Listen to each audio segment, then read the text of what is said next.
এবং কোরআনের হাফিজ, মুফাসসিরকে মুফাসসির, সব কিছু তারা জানতো। এবং বড় বড় সিয়াসাতদান তার কাছে ফেল হয়ে যাবে, সব তারা বুঝে। ঘর সংসার করতে তারা জানে, মাঠে ময়দানে কাজ করতে হবে কি করে জানে, সব কিছু জানে। সব ট্রেনিং কোরআন হাদিসের মানে মাতাহাতিতে করা সম্ভব। এবং সাহাবায়ে কেরামের শেষ দিকের কথা বলছি, আল্লাহ রাসূল দুনিয়া থেকে বিদায় হয়ে গেলেন, তারপরে সাহাবাদের যুগ, খুলাফায়ে রাশিদদের যুগ, তারপরে হলো, তারপরে আল্লাহ রাসূলের ছত্রছায়ায় যারা মানুষ হয়েছিলেন ওই সিলেবাসটা পড়ে তারা সকলেই গভর্নর হওয়ার মতো অন্ততপক্ষে যোগ্যতা তাদের ছিল। আছে না নাই ভাই? মিথ্যা কথা বলছি? এবং শেষখানে এমন হয়ে গেল যে কোন সাহাবীকে খুঁজে পাই না যে অমুক জায়গার গভর্নর করব। ঘোড়া নিয়ে পাঠিয়ে দিলে খুঁজো, কোন সাহাবীকে যদি দেখতে পাও কোথাও আছে কোন গ্রামে কোন জায়গায়, তাহলে তাকে ধরে নিয়ে এসো। কি করবো তাকে? অমুক জায়গার গভর্নরের সিট খালি আছে, সেখানে পাঠাবো।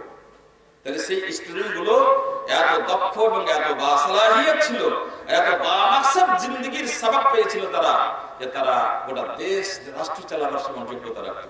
আজও সেটা সম্ভব, আজও সেটা সম্ভব। আজ যদি আমরা ফিরে আসি এবং কোরআন হাদিসের ভিত্তিতে নতুন ইউনিভার্সিটি, নতুন স্কুল তৈরি করতে পারি, আজ আমাদের সম্ভব। আমরা কোরআনের হাফিজ, আমরা কোরআনের মানে মুফাসসির, আমরা হাদিসের মুহাদ্দিস, আমরা সব কিছু করার পরও ডাক্তার হতে পারবো, ইঞ্জিনিয়ার হতে পারবো, সায়েন্টিস্ট হতে পারবো এবং দেশের ছক্কা ছড়িয়ে দিতে পারবো যদি সবার বিশ্বাস জাগে, নতুন করে তাহরিক চালু করে, সবই সম্ভব। পড়া হয়েছে তাহলে ফিরে চলি আবার যে ওটা সাহাবীদের কথা, ওটা বাদ দেন, ঠিক আছে, বাদ দিয়ে দিলাম। তারপরে কি হলো? তাবিঈনদের যুগ হলো, তবে তাবিঈনদের যুগ হলো, আতবায়ে তাবিঈনের যুগ হলো। সেই শিক্ষা, সেই আলো এমন ভাবে তাদের অন্তরে ছড়ালো যে 1, 2 নয় 450 বছর ধরে সারা পৃথিবীতে তারা সব বিষয়ে রাজত্ব করে গেছেন। 450 বছর, 1200 ইসবি পর্যন্ত দুনিয়াতে কারো ডঙ্কা বেজেছে যদি, তাহলে তাদেরই, যারা কি মুহাম্মদ সাল্লাল্লাহু আলাইহি ওয়াসাল্লাম শিক্ষা দিয়ে গেছিলেন।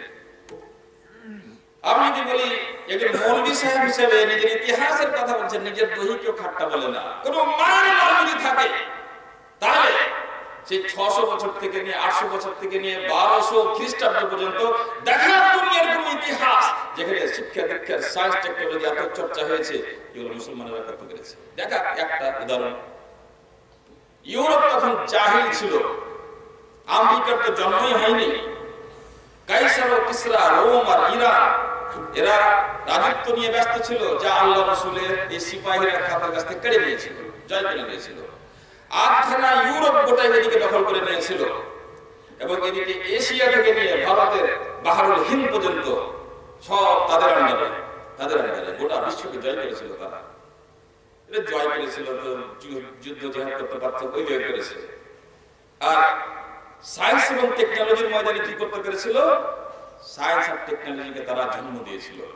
অনেক জিনিস আপনাদের জানা আছে, আজ-জাহরাবি নামক একজন লোক, ইসলামী স্কলার, কোরআন হাদিসের ছাত্র।